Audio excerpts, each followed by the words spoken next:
Hey everyone and welcome back on the channel. My name is Alex. In today's video we are reviewing the Under Armour Infinite Mega. It's mega heavy, mega big, mega everything. Let's go into the specs of this shoe. We have 43mm of stack height in the heel, 35 in the forefoot, 8mm drop.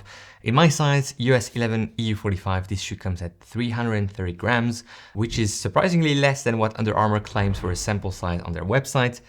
Anyways, this shoe runs on the heavier side, is heavy, but it's not as heavy as it looks, which is a good thing. And that's probably coming from the upper, which despite having some boas, which obviously adds some weight, is a very lightweight material. And yeah, we'll come back to the upper here in a second. But before that, the price point of this shoe is 250 euros. So yeah, pricey shoe, pricey gear, if you will, especially if you consider the purpose of the shoe, which we will also describe here in a second, but essentially a shoe that is mostly directed towards recovery and easy paces. Looking at the upper of this shoe, this is where Under Armour has a partnership with BOA. BOA is the supplier, the provider of these dials. These have one function, or two if you consider they can also go reverse. One is tightening the shoe, this direction, like this, you can make it tighter, and the other direction is micro adjustments, as BOA says, on these Li2 dials. It allows you to release some pressure, to release some tension, and make it a bit more loose. This one is very specific because you have seen BOA dials in some shoes in the past here on the channel, but most of them, not all of them, most of them have two BOA dials that are adjusting the straps that are sitting on top of your foot. This one has only one strap doing that. So the three straps that you see right here, one green, two black, are all connected to that one dial here in the midfoot area. And then that second dial is adjusting the heel section on this shoe. Meaning that you have this sort of cutout here where, as you can see, I can have my fingers going through it. And this is where you have your ankle, and then this part comes kind of position itself on top of your ankle to create a perfect lockdown. Is it perfect? It's very close from being perfect, and that's simply because you can really make it, good for you. The rest of the upper holds your foot pretty much well in position, although it is almost a booty construction, not a booty construction, very hard to describe.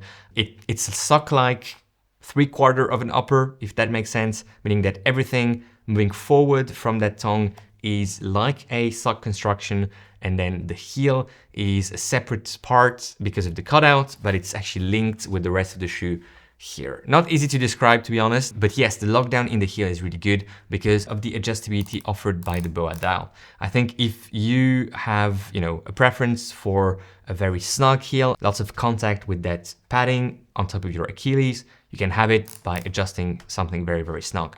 If you want something a bit more relaxed, I don't know, if you're injured in the Achilles, anyways, you can also have that.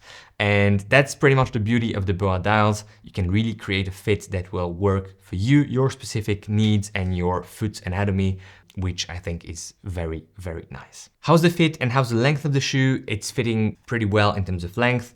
I think, again, because of how much adjustability you can get from the BOA dials, I mean, the length doesn't really matter because you can really compress your foot in this shoe, and it could be almost too long. You wouldn't notice. You would probably notice, but not as much as on some other shoes where your foot would be moving around. The dials really offer you quite some adjustability. With that being said, I think I could have almost gone half a size down or full size down. This is a EU 45, US 11, my true to size.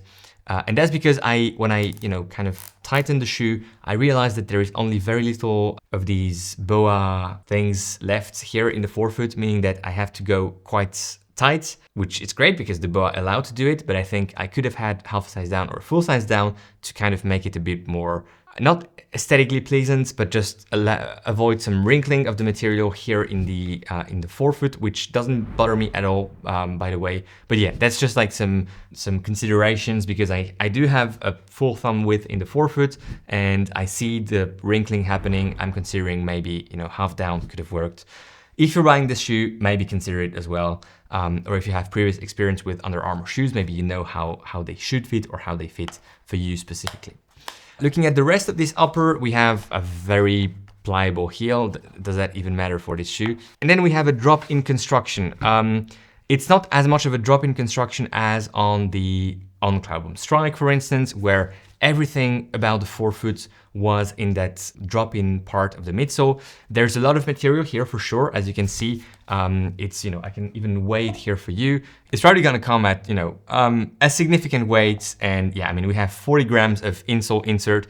A regular insole is probably around 10-15 grams. So this is 3 times heavier, meaning that you have a lot of material here sitting right under your foot. And that's great because that's exactly what you want from a very comfortable shoe like this one. The rest of it is a beaded material. I'm not sure if it's beaded TPE or beaded PIBA. I suppose it's mostly beaded TPE. But yeah, the midsole is chunky, it's huge. It's not agile, it's not precise. It's just huge, bulky, chunky. They run like boats. It's not a bad thing, I guess, because if you're buying the shoe, if you're interested in the shoe, it means that you are interested in something huge, in something that will really provide with that clunkiness and that's everything that goes hand in hand with such a big midsole piece. How does it ride? It rides like plenty of cushion, like bottomless cushion. It feels like something where you can really pound the ground. I think heavier runners will be really interested in this shoe because first of all, they will accommodate many different shapes of feet. But then if you're a bit heavier, it has some support. It's not ideal in terms of support, but it does have some support, and it will just never deceive you when it comes to how deep, how far you can go in that cushion. I almost wonder, and I'm kind of like average in terms of weights, probably on the lighter side of things, but average, I'd say 70 kilos. So I'm a lighter runner, and I'm wondering if I'm compressing this shoe enough just to enjoy how much cushion it offers. So if you're, 90, 100, 120, 150 kilos, whatever the case may be, first of all, great if you're moving, walking, running with the shoe. Kudos to everyone doing that anyways. I think you will really sink in and enjoy the depth of the cushion in this shoe. Is it pleasant to run in? Yes, but at certain paces only, and that's recovery easy paces. It can pick up the pace, you can do some strides in it, but it just doesn't feel right. It feels like you're trying to go fast with boats or bricks attached to your feet, and nothing, disrespectful against this shoe or against Under Armour. I just feel like this shoe is meant to cruise at slow paces, relax, and probably for people that really want to have that depth of cushion, bottomless sensation of, just having a protection under their feet. Would I use this shoe in the future? I'm not sure because I'm probably not the target for this product. And if I were to do it, it would probably be the day after a marathon. If I want to go for that, half an hour walk/run type of thing that you do the day after a marathon or even 2 days after a marathon, I could see myself picking up this shoe, but then, yeah, that's pretty much it. Surprisingly though, for the amount of midsole you have, it does have a decent amount of flexion and a decent roll forward, meaning that you're not really just stuck with that boat on your foot. It kind of moves, it's living. It's not a dead thing that you're just carrying around. It's protecting you, it's offering plenty of cushion, and it's a living shoe that can really please runners. It's not just for, walkers or anything like that. It's a running shoe for sure. However, interestingly also, because of how much midsole you have, I felt like I had some, calf strain after running in these shoes. I'm not sure if it's because I was heel striking more. Interestingly, I think I'm gonna review in a few weeks, months, the Speedland road shoe, and it's gonna be a great comparison against this one. So stay tuned for that if you're interested. In the meantime, thanks a lot for watching. I hope you enjoyed this review of a very different product. Let's link to something like the Cloudboom Strike LS with that robot-made upper. I think it's the same type of, advancements in terms of technology, just like this one. Thanks for watching. Enjoy your run today. Enjoy your ride. Go beyond your limits, and I'll see you in the next one.